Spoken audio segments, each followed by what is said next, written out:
Okay, I would like to call to order tonight's Charter Township of Oxford Planning Commission regular meeting, Thursday, June 26, 2025. If we could start the meeting with paying respects to our flag. Allegiance to the flag of the United States of America and to the republic for which it stands, one nation, under God, indivisible, with liberty and justice for all.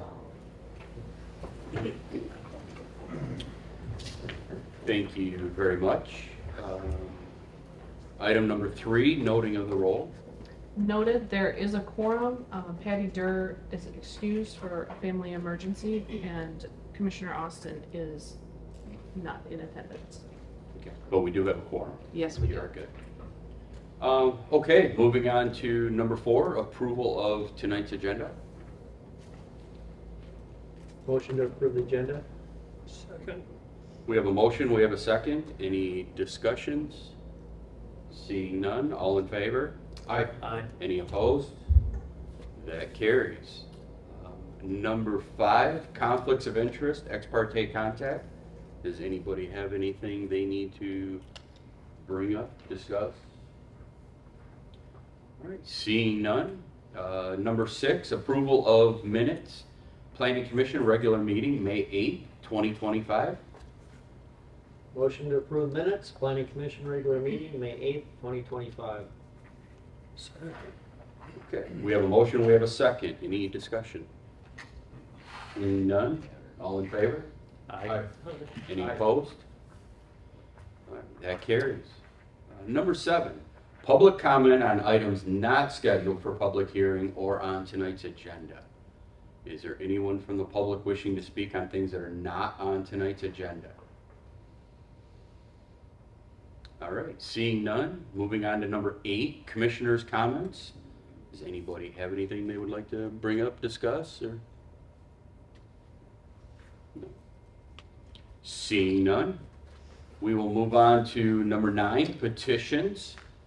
Item A, petition PC 25-00, petitioner Forrest Jitis, 5284 Eastview Road, Clarkston, Michigan, 48346.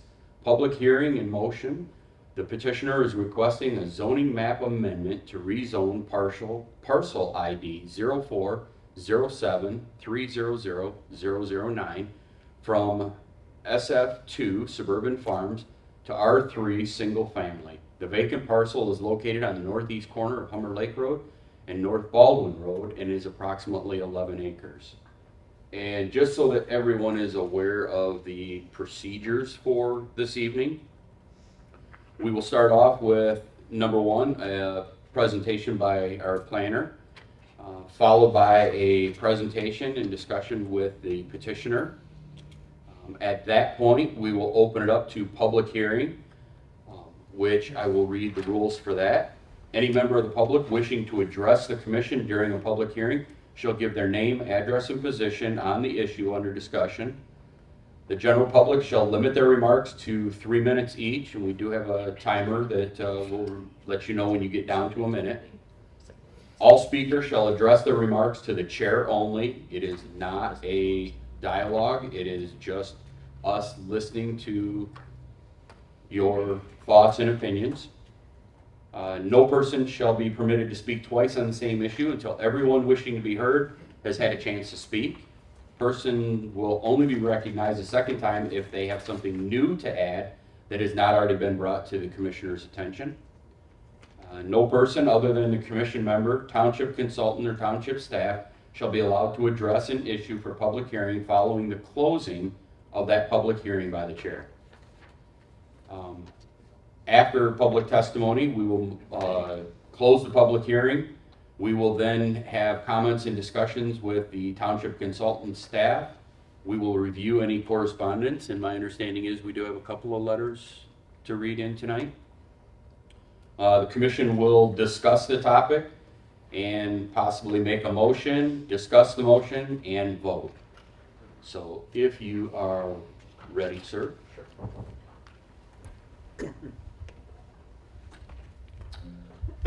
Good Good evening, Mateo Paslacqua, Carlisle Workman Associates. We are the planning consultants for the township. So yes, in front of you this evening, and I'll put our report, at least the overhead of the site there.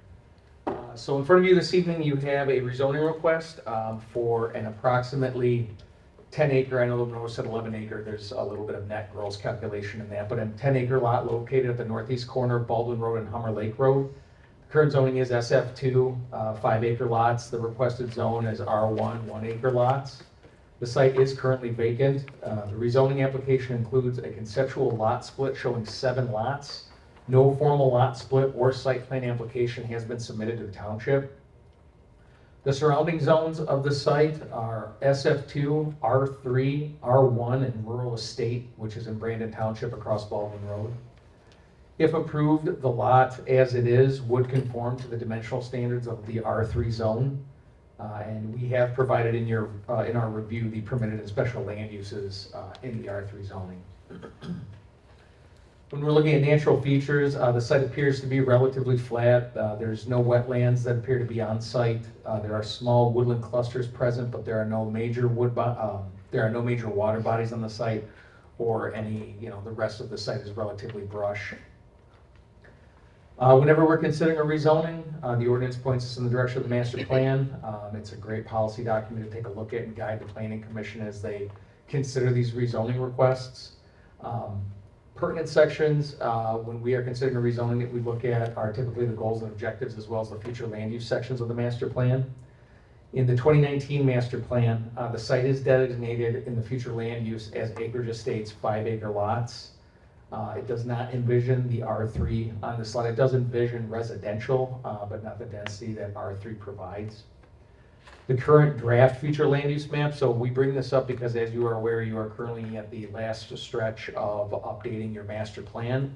That document is not adopted. It is not your guide here, but we do try, because we're in that phase of transition from one master plan to the next, we do reference it just to see if there isn't any kind of guide or consistency or changing sentiment in the township. The current draft future land use map does have the site at acreage estates as well, which is a 5 acre lot designation. The current master plan, the 2019 master plan, though, does speak goals and objectives to offering a variety of housing in the township. Obviously, with this site here, it could be, if rezoned to, and we'll get into it a little bit further, but if rezoned, it could house more than one single family home on the site under R3 with the appropriate circumstances of a lot division.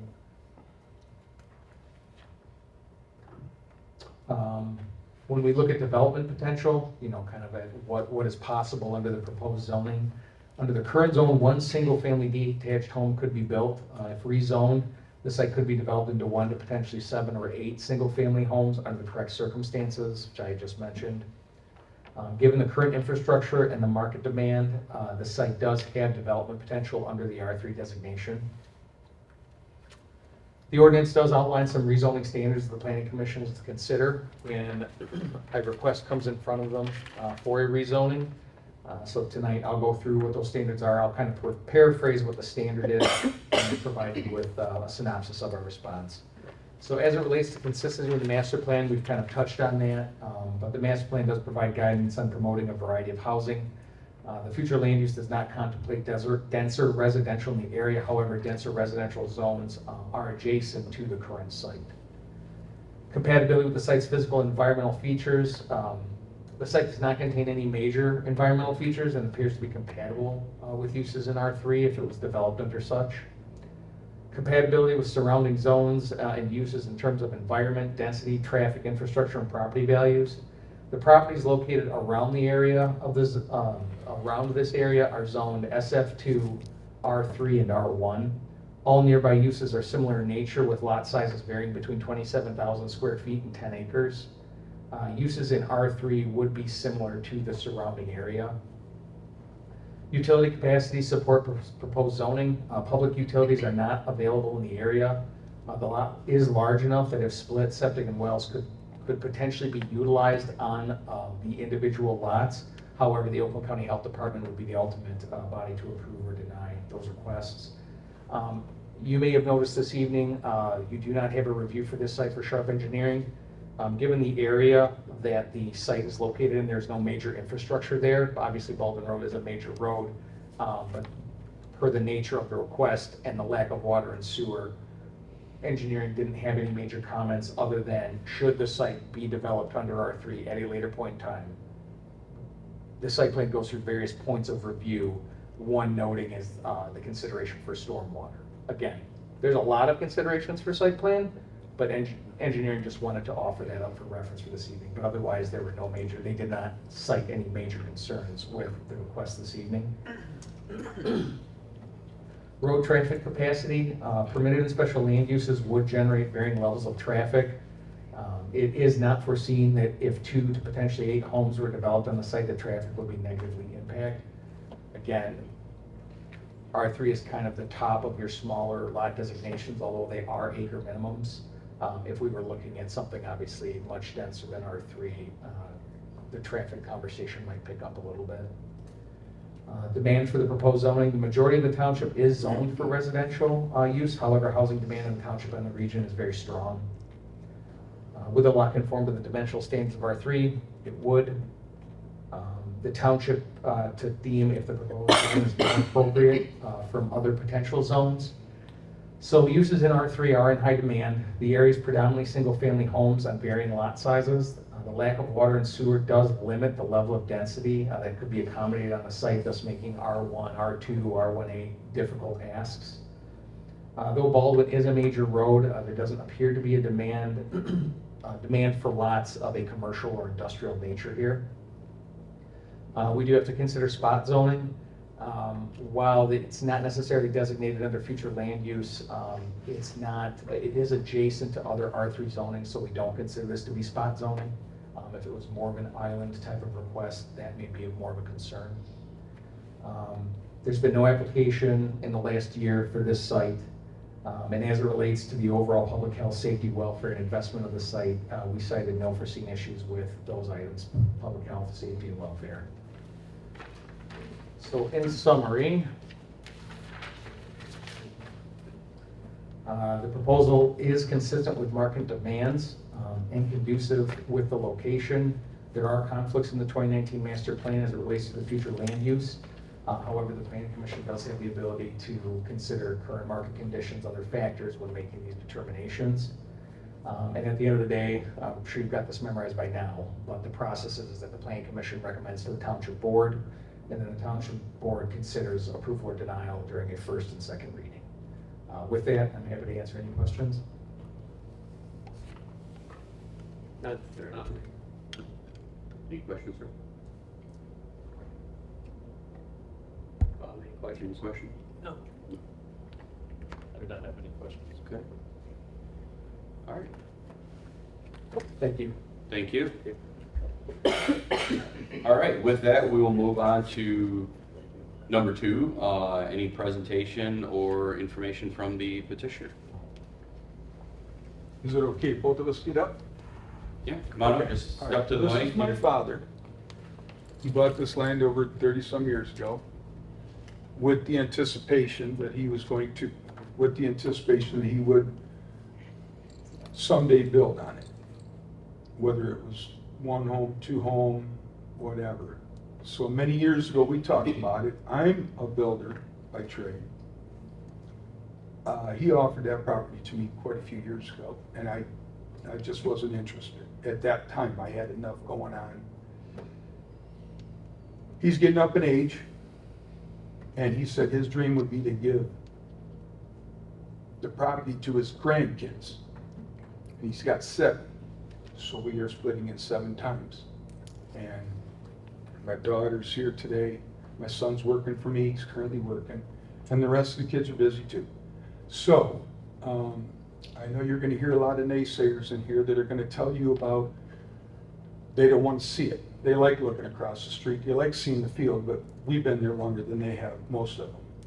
There's a couple my dad's acquainted with that used to live across the street. They would always call him when someone entered the property, and they would call him right away and say, hey, there's someone on your property. But at the current time, we're thinking We conform with the R3.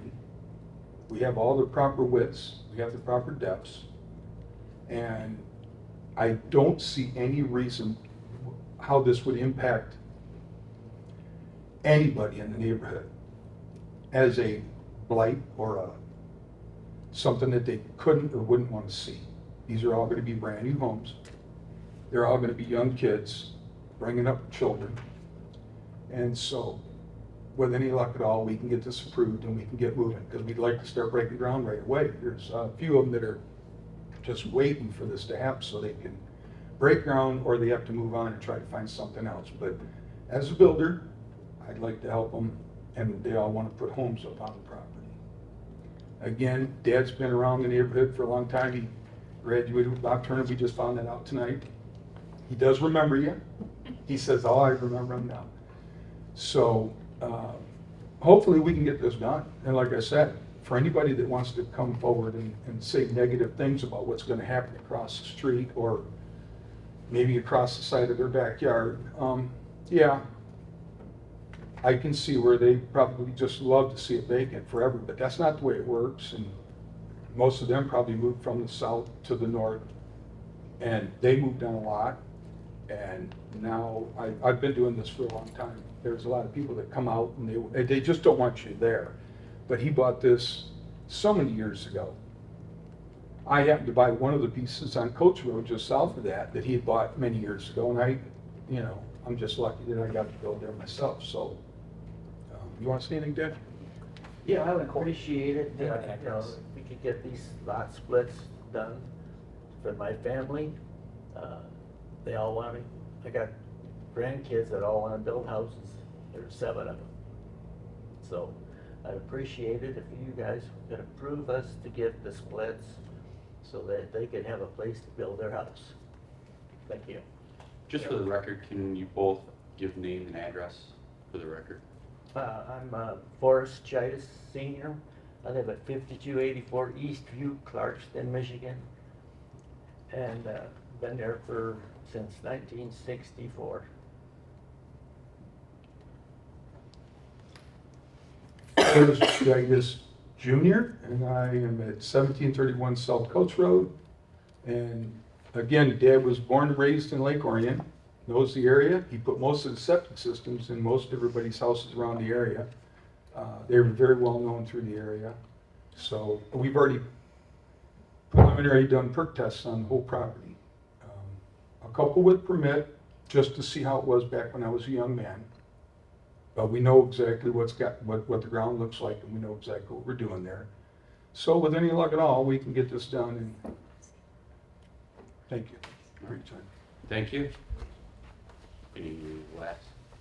I guess it's just worth for clarifying, and just for clarification, that the rezoning goes through planning commission and township. Lot splits are reviewed and approved administratively through the township and the county. Right. Just so everyone knows the process. Oh, you know what, that's something else. Can I add that one more thing? Sure. I have the paperwork. In 1988, the township presented to my dad to split it at that time. And he didn't say no. At that time, he didn't have the funds to start building. So he was not for it nor against it, but we have the letter, and I made copies of it for you. They wanted to split it up back then in 1988.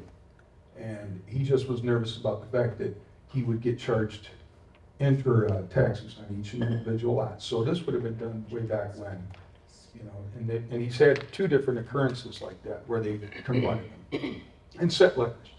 Thank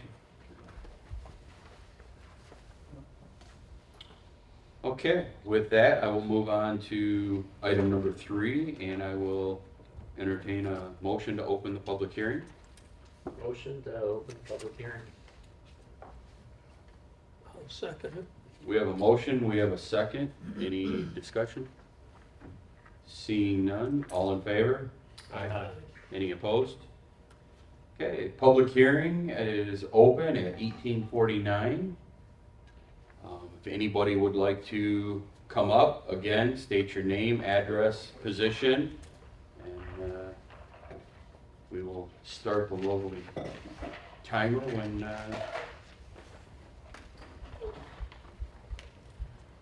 Okay, my name's Ed Johnson, and I live 2144 North Ball Road, right next to Becky on the north side. I've been here since 1956, been out here my whole life. Been at this current address since 1986. I've been hunting this whole time, anyways. I'm a lifelong resident of Oxford. I've lived at the current location for 39 years. I enjoy using my land for farming, hunting, privacy that suburban farms provides. In fact, instead of moving, when we wanted to upgrade our house where we're currently at, I tore my house down and built a brand new one because we liked where we lived. Anyways, we did that. We have grandchildren. I got a pond stocked full of fish. I've got 3 young boys. We hunt on it. We fish on it. We bow and arrow on it. Tractor rides, all that stuff. And we've had corn there, you know, brings that stuff too, which offers space, privacy, and a quiet rural character.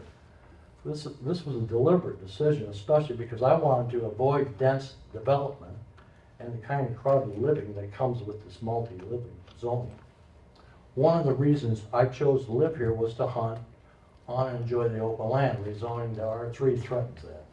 Dense housing means more people, more restrictions, less safety, privacy for activities like responsible hunting, which are legal and valued in our area under the current zoning.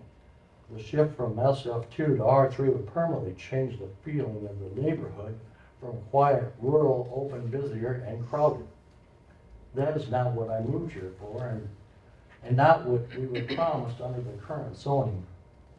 Mr. Dreitis requested this rezoning, has never lived there at that property.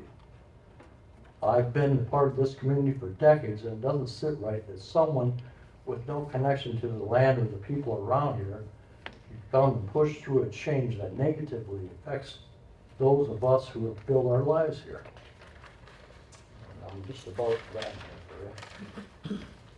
The risk of further subdivision pressure setting a precedent with Acre 1 zoning could encourage further subdivisions, gradually urbanization of an area originally intended to remain rural and semi-rural.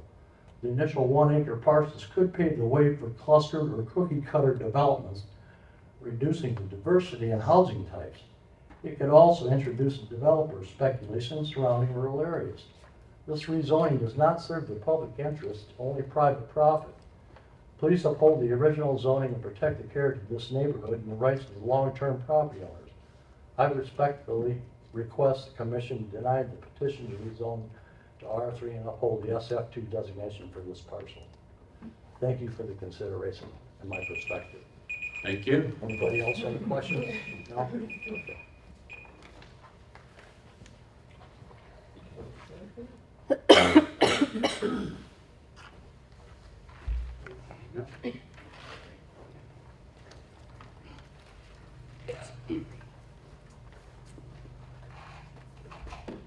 Evening, Commission. My name is Darren Blinsky. I live at 2345 Homer Lake, which is right across from the property being divided. I would like to thank you for any time that we did have a problem out there. You handled it. I do speak in opposition of it. In 2020, we had, in January, quite a bit of water. Township was out there. They did a study, and it found out, I'm not sure the term, a ground well, whatever, the way the water flows. We were told where we live, we back up to, our backyard is Bull Run and Elksview. We were told that would never be built on. And the reason I bring that up was because during this time, that was for 2020, when those houses were being built, somebody paid somebody $20 with the tractor. They ran over the swell, and they created floods, flooded all the new basements, flooded my backyard, flooded Humber Lake Road. And I just would like for you guys to review that if possible. I do have some photos I can share off of Google Drive from that time period. And it hasn't gotten any better. My backyard, my sump pump runs constantly. I don't know what 7 to 8 new homes would do, watering their lawns, just road runoff. Sunday when I came home from work, If you remember, it rained really heavily and the ditches on Baldwin Road were full and overflowing. So it's been something that we've just been ongoing. I have no problem with building new homes. There's plenty of homes being built in Oxford. I've seen on East Drainer Road, you know, you have 1,000 more homes coming in. Plus, well, I moved out there to do the same as Ed, who I purchased my first home off of. Was you know, was out to be out in the country. Was out to be quiet and not to live in a further populated area. I enjoy the peace. I enjoy the quiet, just as my neighbors do. So, speaking in opposition, I hope you do not change the ordinance or the zoning. Thank you. Thank you.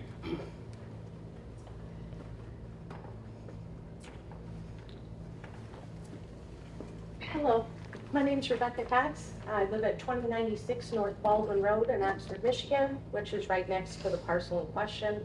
I would like to oppose, please, and that you would not pass the rezoning of this. Rezoning is a decision that will directly affect the character and quality of life in our community. The neighborhood was planned and built with a purpose, and its current zoning reflects the balance that residents rely on. Changing that zoning threatens to disrupt what makes this area lovable, livable, and sustainable. It would set a precedent that undermines the stability of our neighborhood. Residents have invested time, energy, and financial resources into building their lives here based on the current zoning, which is exactly what I have done. I'm a lifelong resident of Oxford and purchased this property 17 years ago to make my forever home. The property and zoning are what was the deciding factor. If I knew that rezoning was an option in the future, I never would have made such an investment, nor would I have used my savings to build a large garage last year. I'm extremely worried if rezoned how much this would devalue my property and those around me. This isn't just a zoning change, it's a fundamental shift in how land in our community is allowed to be used, and it affects every one of us who lives nearby. My property borders the entire length of this parcel in question, 950 feet. These 1 acre parcels would back directly into my property line.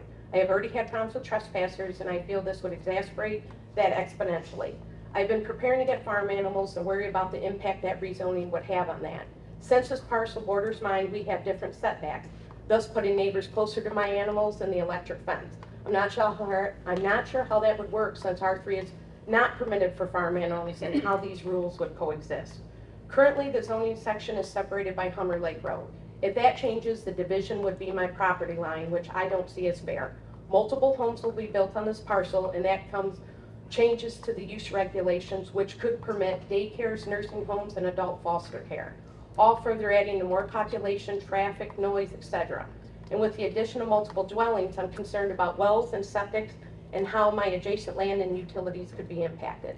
Concerns about property values decreasing, higher population density, altering scenic beauty, environmental impact, increased congestion, utility demand, and the interruptions to existing residents with those items in place, and the domino effect of what's permitted via the R3s. These are non-abstract issues, these are daily realities we will have to deal with if this zoning is approved.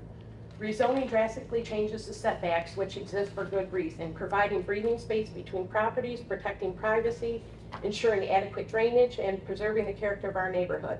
This should not be discarded for profit. Rezoning to allow denser or larger development is a direct threat to visual appeal, safety, and long-term livability of our community. Approving these changes would send a message that established neighborhood standards can be rewritten on demand and that long-term residents' investments and concerns come second. We are not against development or progress, but we are, thank you.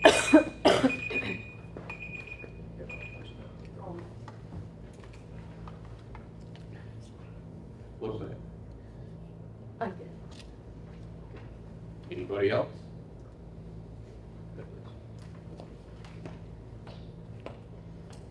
Good evening, my name is Stephen Manley. I live at 2093 North Baldwin Road, across the street from proposed development. I have no objection to homes being built on the property. I congratulate you on having so many grandkids who actually want to live near each other. I have 9 kids myself, and I would be happy if they just stayed in the same state. However, as Becky and the people before me have expressed opposition, my main issue is the roads and the traffic on North Baldwin Road. I know you had spoken to no negative impact will be made, but I wish that the board new here would look at the recent accidents that happen, especially between Gardner and North Shipman. We have accidents on there regularly, and we've had casualties and we've had fatalities there, right on the very intersection that we're talking about. The speed limit ends just north of Seymour Lake Road, and people who are coming to visit me, they are nervous, and I'm nervous because we have to put on our turn signals way in advance, and people honk and land on our rear ends just for us to get into our driveways.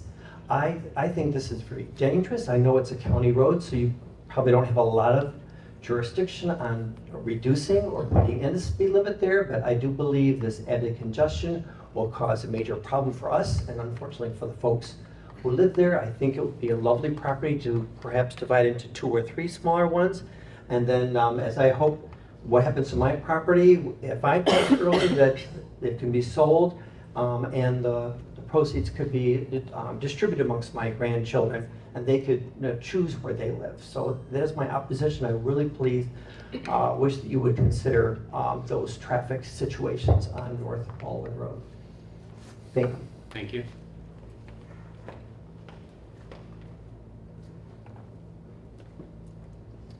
Anyone else? My name is Eric Stazak. I live at 2257 Hummer Lake Road, which is directly across from the property. So historically speaking, there's been water runoff issues in the area, like my neighbor spoke of, basements being flooded because of the Bull Run Road development, and it hasn't gotten any better. Hummer Lake Road constantly floods right across from my property. I live across from the water pool in my neighbor's parcel, and that gets water runoff from this property. So I can only imagine how much more water I'm going to get in my front yard, which is currently standing water. It won't go away. Whatever the township has done to mitigate this hasn't worked. I know they put a large culvert, but that just brings more water into my yard and my neighbor's yard. And nothing's being done to solve this issue. So I think the comments that there's no concern about water runoff need to be relooked at, because I deal with this constantly every time it rains. And I oppose rezoning this because more houses in that area means less soil for water to seep into. And I just fear it's going to end up in my parcel. And my sump pump already runs constantly. It never goes off. So that's my concern. I oppose this rezoning. Thank you. Thank you.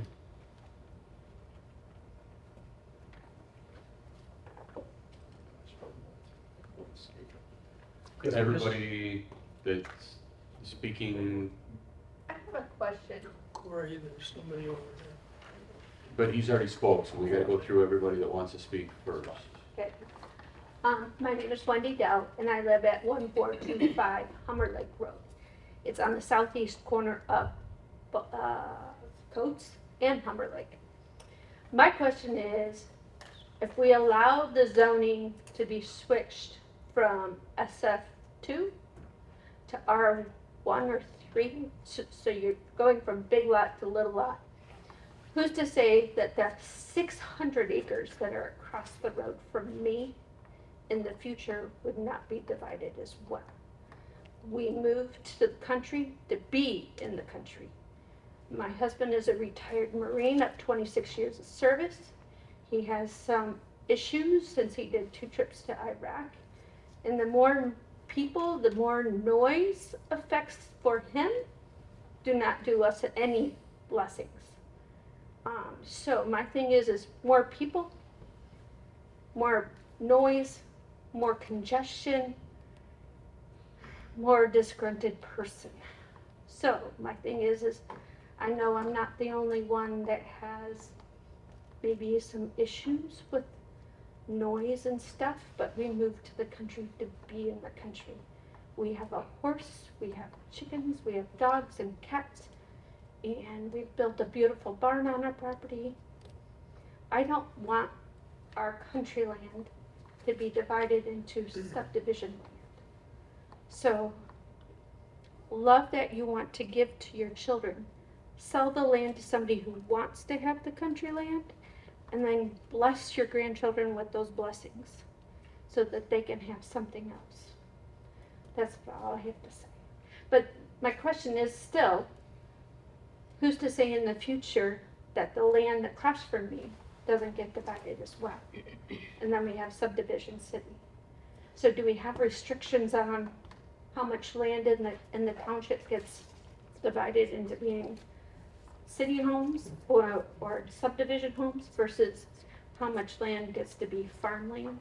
Do we have a policy like that? Do we have a protocol? I don't know. That wouldn't be for me to know. I guess now with this issue or this topic, we could look into that. I mean, we have policies about wetlands and farmlands. Who's to say we don't have any policies about how much is farm and how much is not? Thank you. Thank you.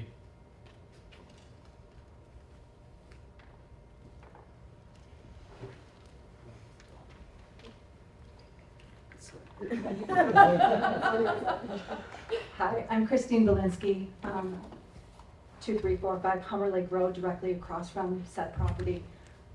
We've been there since 2001, so it's going on 25 years that we've been there and enjoyed the peace and quiet, as everyone has said. One thing that I think has not been spoken to yet is the condition of the road. Yes, we have standing water a little bit further east of the intersection, but the washboardness of it, I don't know if the manufacturing plants at the east end of Hummer Lake play into it, but there are quite a number of trucks that come through at high speed throughout the day, and then come to an abrupt stop at that stop sign. It's very washboarded, it can get very potholed, and create a lot of damage. I try to consistently contact Oakland County and make them aware and have it remedied, but my fear is that this is going to add to it. As my husband stated, it's been an ongoing issue with water in our yard, building up, like he said. Our sump pump runs even throughout the heat wave of last week. Our sump pump is running. There's parts of the yard that cannot be walked on. We have to restrict our dog because anytime he goes out, we've got to dry it off completely in the spring when the snow melts. My fear is that that's going to exacerbate the issue. I get the whole, everybody likes to live in the country. I do. But my fear is that it's just going to create a lot of damage more to the road and to the homes along that stretch alongside ours. So I do oppose the rezoning. Thank you. Thank you.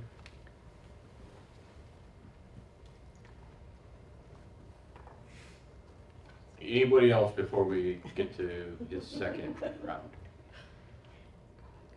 It's just one quick one. When you're talking no water issues, that's a bunch of baloney. My property runs at the back at 950 or 55 feet. There's a natural runway down there. I got a spring-fed pond in my yard. And it runs off and it runs right across the back of her property and hits both. And that's where they go across Hummer Lake Road. So it is a high water table area. If you walk around anywhere around here, the guy that split up the 100 acres you guys let years ago, they had the 100 here just south of these guys that with the subdivisions got water issues. It's all high water table areas. So to say it's not a high water table is just, that isn't true. And you had a bad wreck this last year at Hummer Lake Road and and Baldwin that killed a person. So it's an issue that way too. That's it. Thanks.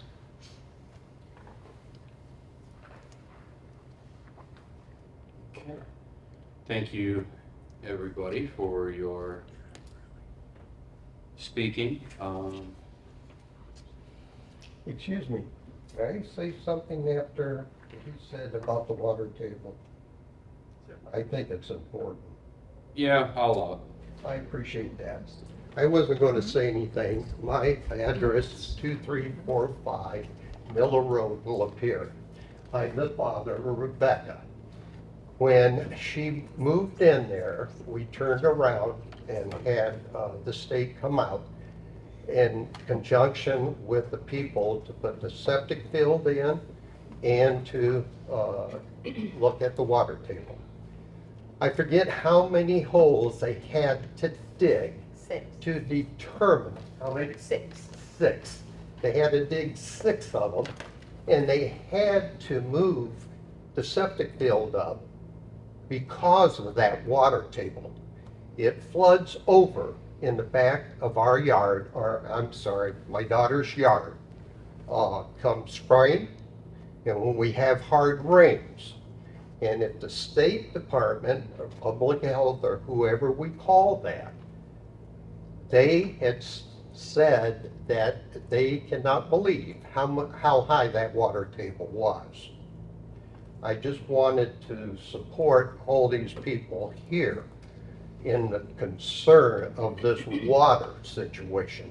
Somebody in the city has overlooked something because we do have a high water table there. Thank you. Thank you. Excuse me, sir. What was your name? What is your name? Oh, I'm sorry, William Cox.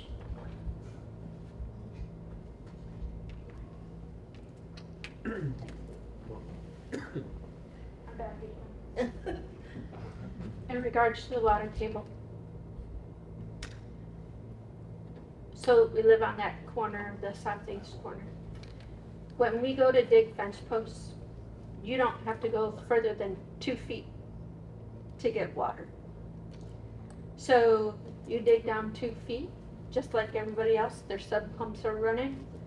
You can't even put fence posts in, let alone, I mean, I have an engineered drain field because I did not build my house. An older gentleman, but they put an engineered drain field on my property.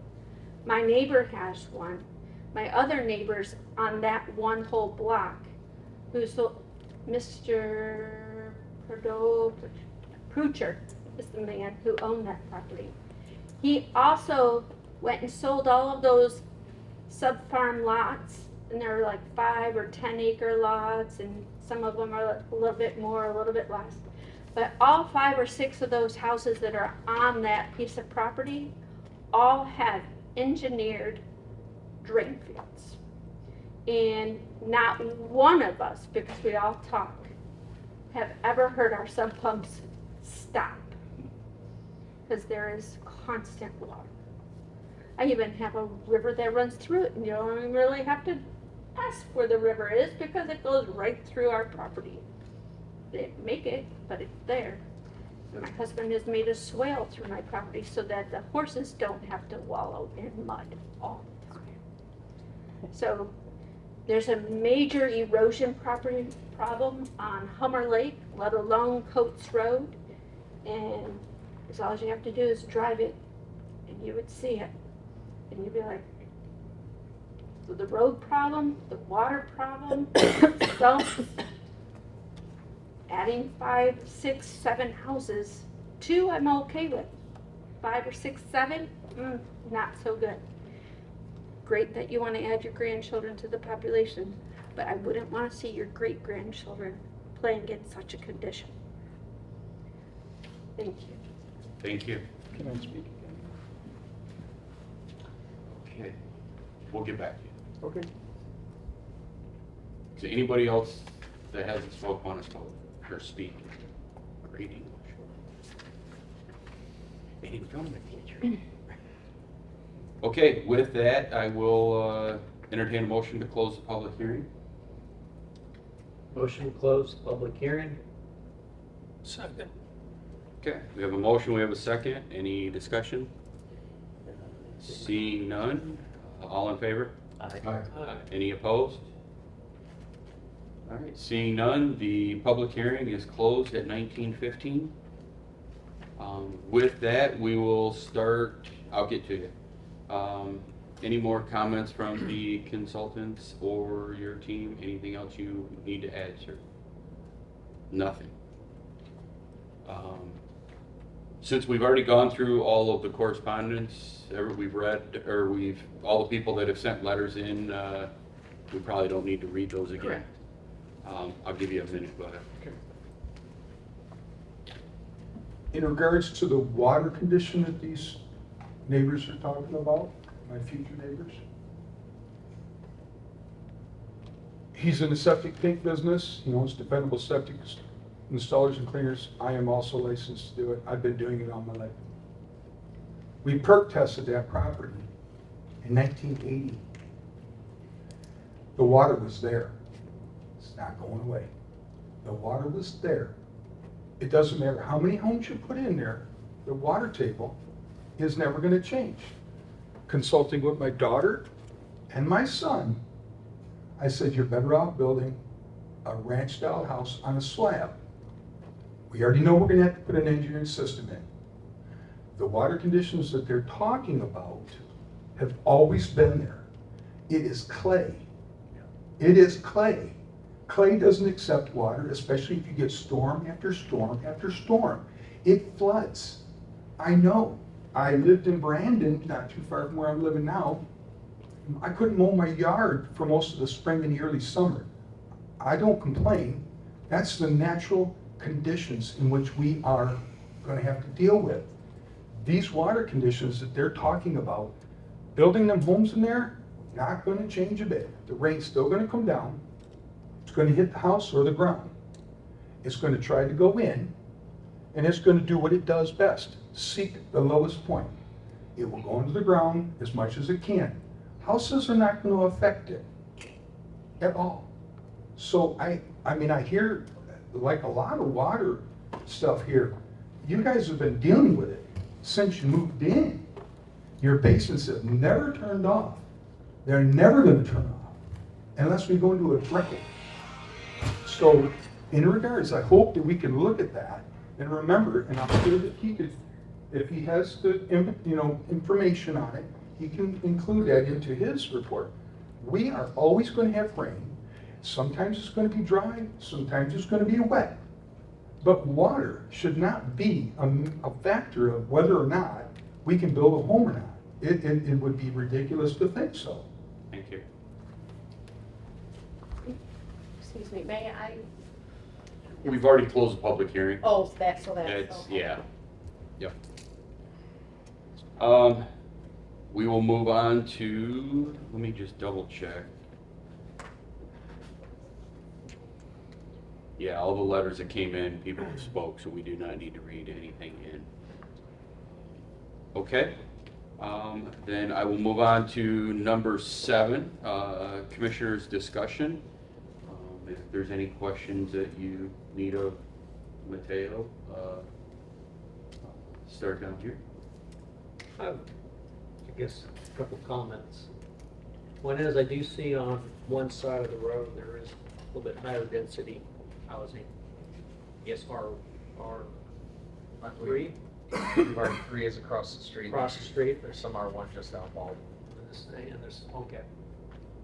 But then on the other hand, I also see, based on our master plan, it was zoned specifically for SF2.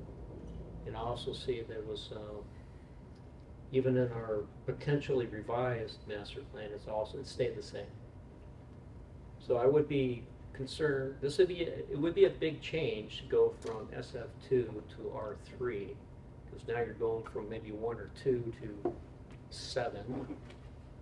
So I would be concerned about changing the character of that area, especially in light of how it was originally planned. So the planning document is our guidance, and I would tend to defer to that document, especially in case of electrics. Thank you. Have you folks perked that property? Yes, we have. We did it right around 1981. I was just a young guy at the time, but I was the one with them. And we put a driveway in, which is currently there. We used to have a cable across it. Put some gravel down, stiff the ground. And we went in there and we put probably 8 or 10 holes. And the water table's high. It's always been high. So we're aware of the fact that an engineered system is necessary. It's just a burden on the house itself. It does not affect the water table. When you think about anywhere from 2 to 5 people using the potty and the shower, that ground is already set up and it's already cut to absorb water faster than normal. So it wouldn't impact, it will not raise the water table at all, not even a bit. Okay. You good? Okay. Go down to this end. Just a couple comments to build off of Commissioner Wagner about the master plan. Yeah, there's discussion in there about preserve and promote the scenic rural character of the township and larger residential lots, and especially it refers to the northwest corridor or quadrant, excuse me, quadrant in particular. And there's other language in the master plan that guides us, that supports the lesser density. So I just want to share that with you, Mr. Chair. Yeah, my only comments are to echo the other commissioners on the guidance from the master plan. That's what my thoughts are right now, is the guidance that we have to use is the master plan, so that's kind of where we're stuck to. Thank you. Okay. Anything else anybody would like to add?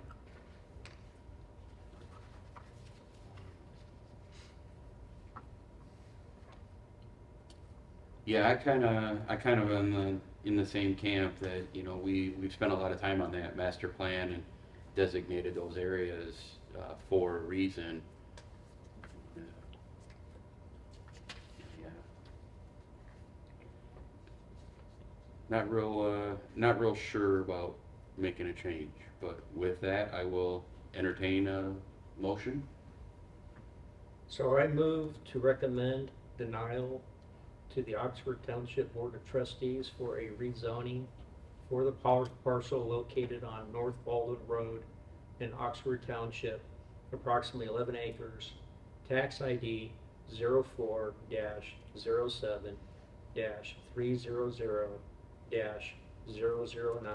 from SF2 Suburban Farms District 5 acre minimum to R3 Single Family District 1 acre minimum, based upon a finding that the actual applicant does not meet all the factors relevant to the petition pursuant to section 18.6 of the Township Zoning Ordinance. Specifically, the rezoning is not consistent with the goals, policies, and future land use map of the Township Master Plan.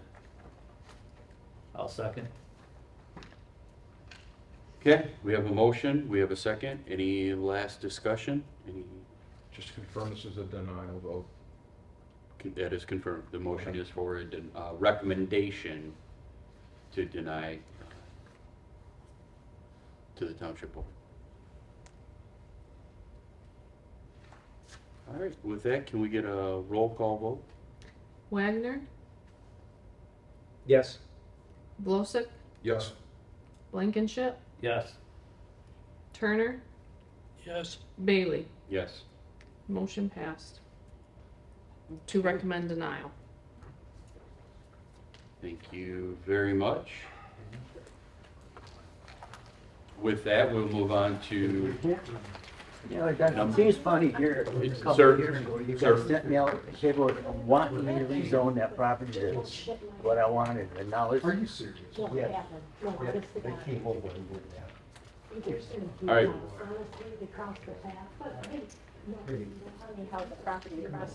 we're gonna conduct the rest of the meeting. If we can take conversations out into the hall, please.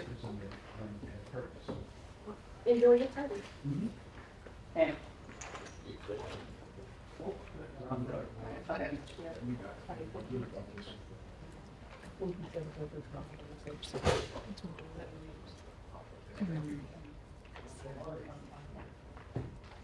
All right, moving on to number 10, unfinished business. I do not see any. Number 11, new business, discussion of industrial setbacks reviewed by the Ordinance Review Committee. Okay, so the Ordinance Review Committee has, and we've included their work plan just to kind of give the Planning Commission an update on where we are with certain projects. And so one of the items that was indicated as a higher priority on that work plan was reviewing industrial setbacks and lot coverages in the township. And this was brought on kind of by a review of your industrial lots and your industrial standards. There was last year a need for a variance for an industrial property that wanted to expand in the township. And they required 2 variances because the odd shape of their lot and what they were looking to do made it so that they could not meet the dimensional standards. And one of the reasons was that the type of work that they were looking to do required that the building actually be so long because it is a conveyor belt process.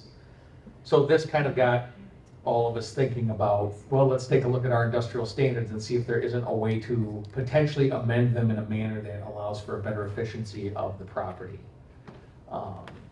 So with that, what you have in front of you tonight is, this is not a public hearing for these. It's just really kind of a feedback from the Planning Commission on their thoughts of what the ORC has reviewed and approved to at least come to you, under an unofficial review.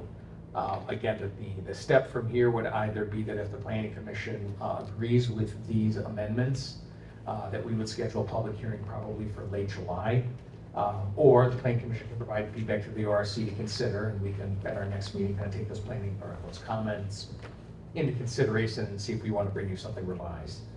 With that, these changes are influenced by a review of some similar communities in the adjacent area. We looked at Auburn Hills, we looked at Orion Township, and we looked at Rochester Hills. And again, this was just kind of upon the review of your current standards, with the setbacks being what they are, the lot coverage limitations being what they are, but then also more importantly, the size of your industrial lots and or the odd shape of them can create some challenges when industrial users are trying to maximize the efficiency of the site. There were communities that had similar setbacks and lot coverages, but they were for parcels that were much larger. So putting the kind of restraints that they had in place, there really wasn't an impediment to that development. So with that, again, we just kind of want to garner any feedback from the Planning Commission on what they've put here tonight, and we can take next steps from there, but I'm happy to answer any questions. And this is just for the first page, the setbacks, like for the light industrial is wanting to move from 50 to 40, the rear from 50 to 25, correct? Correct. So yes, and so as you can see for I-1, front would go to 40, side would stay the same, and rear would go to 25. And for I-2, which is kind of your heavier industrial, front would go to 50, side would go to 40, and rear would go to 50. We do, and then your lot coverages for I-1 would be 50%, and for I-2 it would be 60%, so they could utilize more of the site with building coverage. Footnote O at the bottom states that exceptions for industrial buildings when adjacent to residential zones. So within your zoning ordinance, there are some exceptions regarding R1A, R1, R2, and R3. We kind of use that as a guide for this, in that when either an I-1 or an I-2 is adjacent to R1A through R3, the rear setbacks would go back to their original amounts.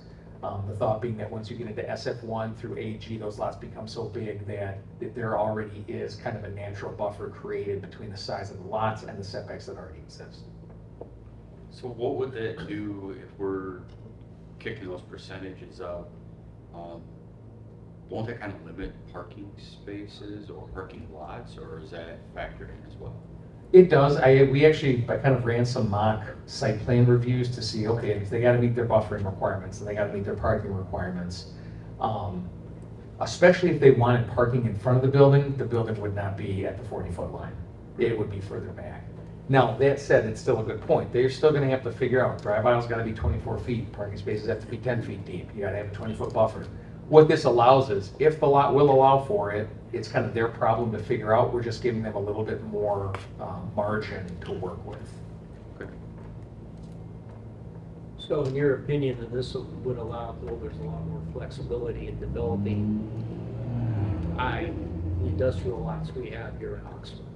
Yeah, and it's, again, it's kind of conducive with some other communities that are kind of the same mix as this township as far as industrial and residential and commercial uses.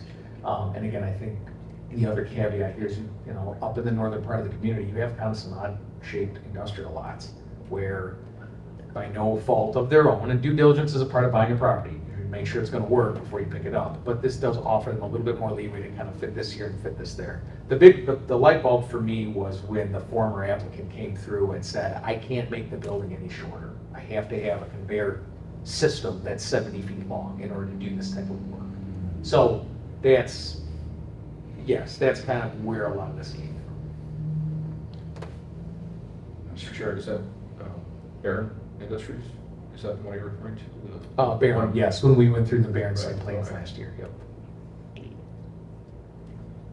Mr. Chair, Go ahead.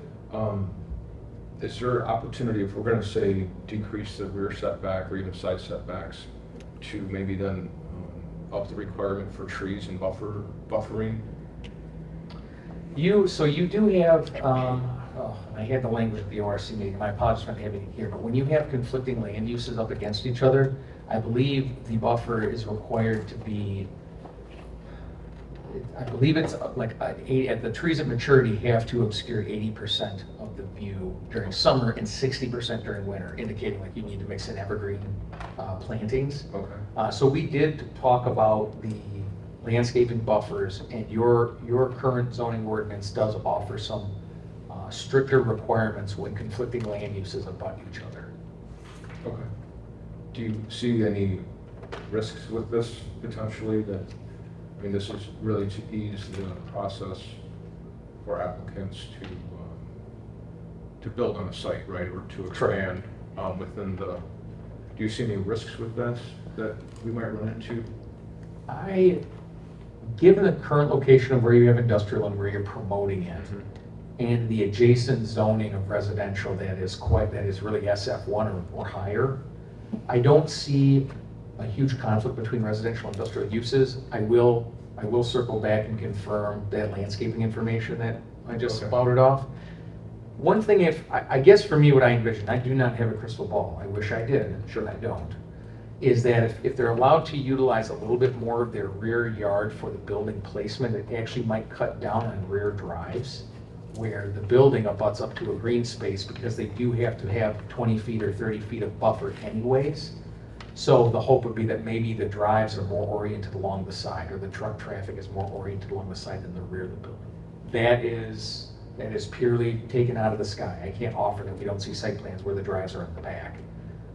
And I will double back on the buffering requirements. But no, I don't see, based on where your industrial is, based on where you're promoting it, and based on where you're promoting low-density residential and high-density residential, I don't see an immediate conflict with these standards. Thank you. Any last questions, sir? Well, just wanted to comment that the ORC has done this work to this point. We brought it here looking for your input. Not that this was to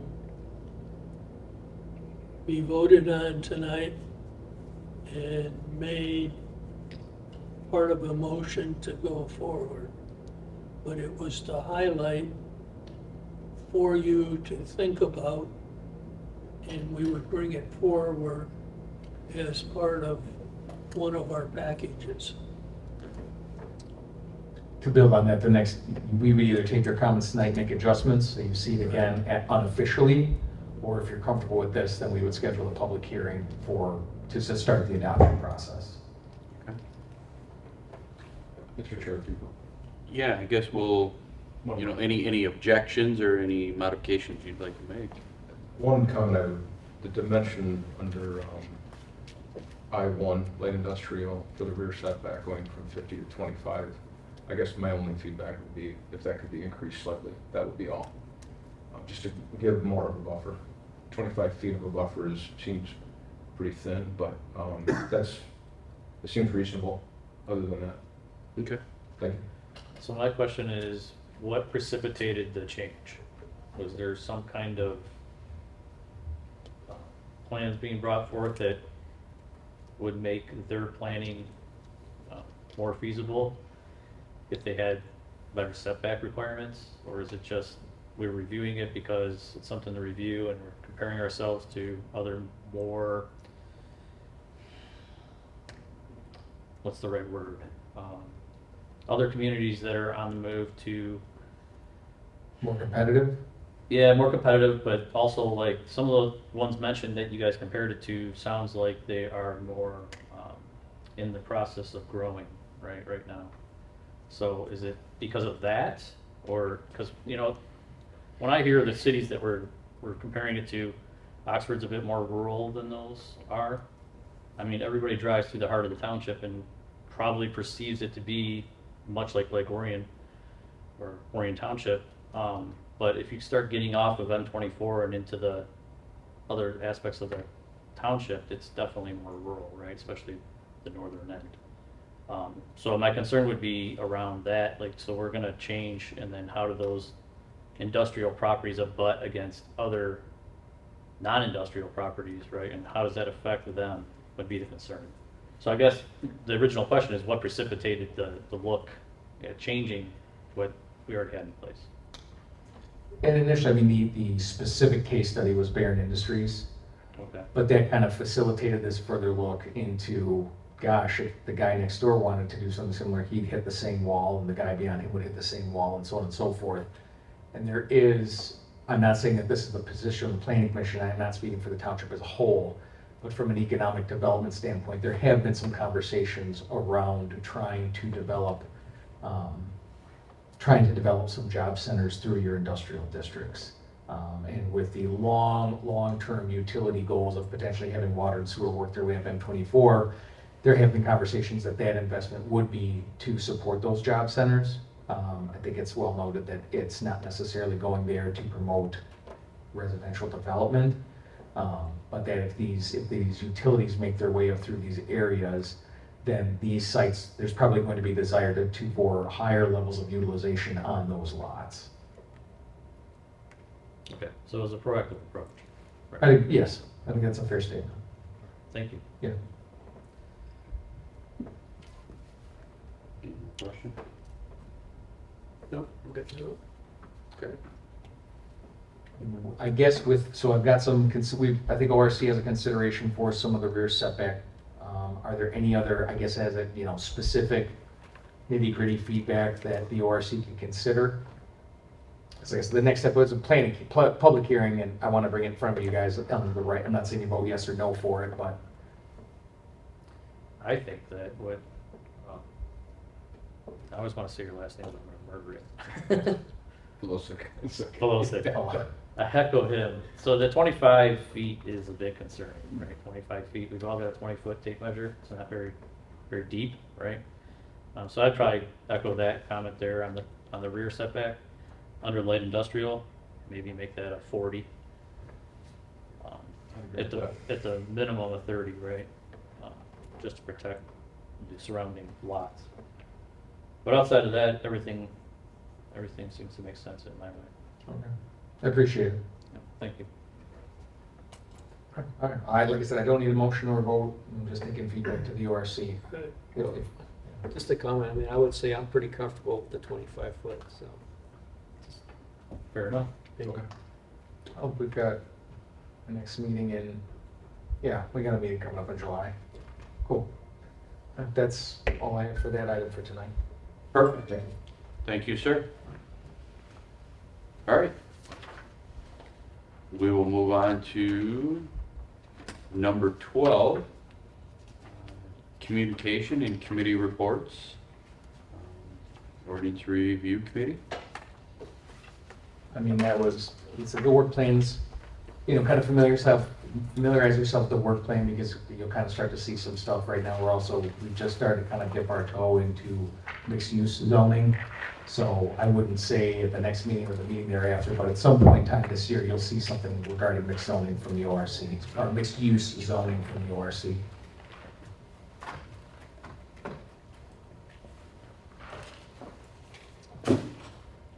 Okay. Number 13, planner and engineering report.